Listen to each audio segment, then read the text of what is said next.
Сәлем баршаңызға, каналыма қош келдіңіздер, құрметті оқырмандарым. Қыстың қамын жазда ойла дегенде, бүгін өріктен осындай жем жасайтын боламыз. Жемнің бір жақсы жері, кішкентай балдарыңызға нанға жақ берсеңіздер, бірден жейіліп кететін варенье.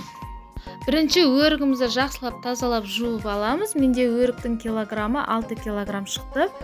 Енді бұл тазалап алған өріктерімізді блендермен немесе погруженный блендермен, мясорубкамен де өткізуге болады. Мендегі 6 килограммға қант 4 кило қостым.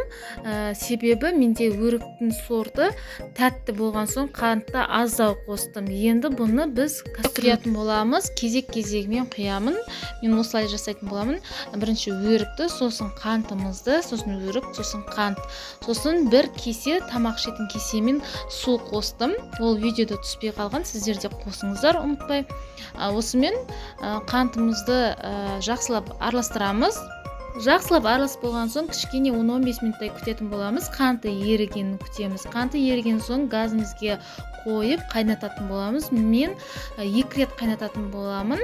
Кішкене көпірігі шығып қайнаған кезінде газын астын өшіріп, кішкене суыған соң тағы да газымыздың астын жағып, екінші рет қайнататын боламын.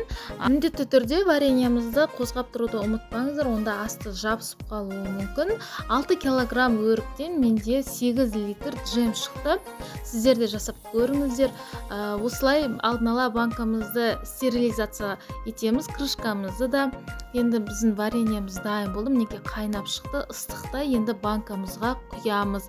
Банкамызды жауып, міндетті түрде тексеріп көріңіздер, қалай дұрыс жабылды ма екен. Енді бір түнге орап қоятын боламыз. Осымен біздің жеміміз дайын болды. Ең ыңғайлысы балдарыңыз жеп қояды, қалдырмайды. Осылай жасап көріңіздер.